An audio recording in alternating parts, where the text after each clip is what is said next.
مولاي صل وسلم دائما ابدا على حبيبك خير الخلق كلهم۔ بسم اللہ الرحمن الرحیم۔ ایک انتہائی اہم سوال کے ساتھ آپ کی خدمت میں حاضر ہوں۔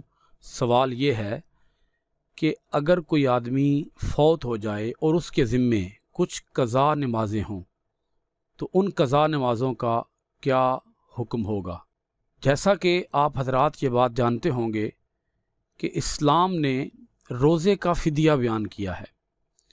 وہ شخص جو دائمی مریض ہو وہ روزے کا فدیہ اپنی زندگی میں ادا کر سکتا ہے۔ روزے کا فدیہ اتنا ہی ہوتا ہے جتنا کہ فطرانہ ہوتا ہے۔ 2 وقت کا کھانا ہے یا 2.25 سیر گندم ہے یا اس کی قیمت ہے۔ تو جب اسلام کے اندر روزے کا فدیہ ہے تو اسی طرح نماز کا بھی تو پھر کچھ نہ کچھ ہونا چاہیے، فدیہ ہونا چاہیے یا کچھ بھی۔ اگر ایک شخص زندگی کے اندر زکوٰۃ چھوڑ دیتا ہے تو اس کے ذمہ وہ زکوٰۃ فرض رہے گی، فطرانہ چھوڑ دیتا ہے وہ فطرانہ اس کے ذمہ واجب رہے گا۔ اسی طرح اگر اس نے اپنی زندگی کے اندر حج ادا نہیں کیا تو حج اس کی زندگی میں فرض رہے گا جب تک کہ وہ فرض کو ادا نہیں کرے گا۔ تو ایک آدمی اگر بوڑھا ہے، دائمی مریض ہے، تو اسلام یہ کہتا ہے کہ وہ اپنے ہاتھوں سے خود فدیہ ادا کر سکتا ہے۔ لیکن نماز کا معاملہ اس کے بالکل برعکس ہے۔ نماز کا معاملہ یہ ہے کہ وہ جب تک زندہ ہے اس وقت تک وہ نمازیں قضا کرتا رہے گا، کیونکہ اگر وہ دائمی مریض بھی ہے، جتنا بھی مریض ہوگا، جب تک اس کی ہوش سلامت ہے تو اسلام یہی کہے گا کہ وہ اگر وضو کر سکتا ہے تو وضو کرے، وضو نہیں کر سکتا تیمم کر لے، کھڑے ہو کے نماز ادا نہیں کر سکتا بیٹھ کے ادا کر لے، بیٹھ کے نماز ادا نہیں کر سکتا لیٹ کے نماز ادا کر لے۔ تو جیسے بھی ہے اس نے نماز کو ادا کرنا ہے۔ جو اس کی قضا نمازیں ہیں ان قضا نمازوں کو بھی اس نے ادا کرنا ہے۔ قضا نمازوں کی ادا اس کے ذمہ لازم رہے گی۔ تو روزے کا معاملہ یہ ہے کہ وہ اپنے ہاتھوں سے بوڑھا شخص فدیہ ادا کر سکتا ہے، لیکن نماز کا فدیہ جیتے جی ادا نہیں کر سکتا۔ نماز کا وہ کیا کرے گا؟ نماز کو قضا کرے گا۔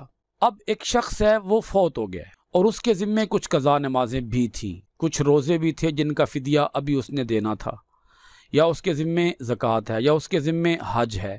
تو اسلام یہ کہتا ہے کہ فوت ہو جانے کے بعد دیکھا جائے گا اس کے ترکہ میں سے، اس کی وراثت میں سے، اس کی چھوڑی ہوئی جائیداد میں سے یا اس کی چھوڑی ہوئی دولت میں سے کسی نہ کسی کو، کسی مسلمان شخص کو حج کرایا جائے گا۔ اگر اس کے ذمہ حج فرض تھا اور وہ زندگی میں حج نہیں کر سکا تو کسی نہ کسی کو حج کرایا جائے گا۔ اسی طرح اگر اس نے زکوٰۃ ادا نہیں کی تو جتنے سالوں کی اس نے زکوٰۃ ادا نہیں کی اتنے سالوں کی زکوٰۃ اس کے ترکہ میں سے ادا کی جائے گی۔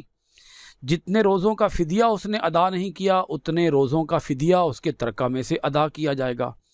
اسی طرح اس نے جتنی نمازیں قضا نہیں کیں اس کی ادا اس کے ذمہ ابھی تک لازم تھی، فرض تھی، تو ان نمازوں کا بھی فدیہ ادا کیا جائے گا۔ اب یہ بڑا ایک عجیب سا معاملہ ہے کہ لوگ روزے کا تو فدیہ ادا کرتے ہیں لیکن نماز کا بھی فدیہ ادا کرنا ہوگا کہ نہیں کرنا ہوگا؟ نماز بھی تو اسی طرح فرض ہے جس طرح کہ روزہ فرض ہے، نماز بھی تو اسی طرح فرض ہے جس طرح کہ زکوٰۃ فرض ہے، نماز بھی تو اسی طرح فرض ہے جس طرح کہ حج فرض ہے۔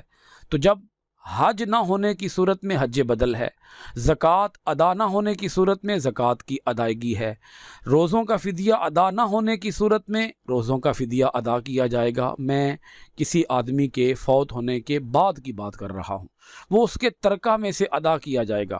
اسی طرح نماز کا بھی فدیہ ادا کیا جائے گا۔ اب یہاں یہ بات سمجھ لیں کہ نماز کا فدیہ کتنا ہوگا۔ نماز کا فدیہ اتنا ہی ہے جتنا کہ روزے کا فدیہ ہے، روزے کا فدیہ اتنا ہی ہے جتنا کہ فطرانہ ہے۔ اب یہ ایک روزے کا فدیہ اگر 200 روپے ہے تو ایک نماز کا فدیہ 200 روپے ہی بنے گا۔ اگر روزے کا فدیہ 300 روپے ہے، میں مثال دے رہا ہوں، تو نماز کا فدیہ بھی 300 ہی بنے گا۔ تو جس زمانے کے اندر بھی اس آدمی کی وفات ہوئی ہے اس زمانے کے حساب سے دیکھا جائے گا کہ روزے کا فدیہ کتنا ہے۔ تو جتنا روزے کا فدیہ ہوگا